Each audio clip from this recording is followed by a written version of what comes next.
అధ్యక్షుడు ట్రంప్ నిర్ణయంతో అమెరికాలో టారిఫ్ వార్ మొదలైంది. మిత్ర దేశాల విషయంలో అన్నంత పనిచేశారు యుఎస్ ప్రెసిడెంట్.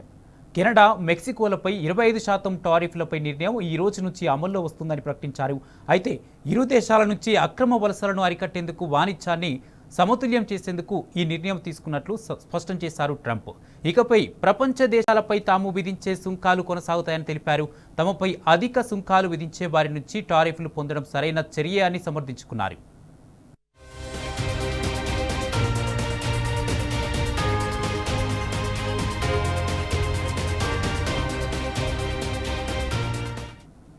ఇన్నాళ్ళు కెనడా, మెక్సికోలే కాకుండా చాలా దేశాలు తమపై అధిక సుంకాలు విధించాయని అన్నారు ట్రంప్.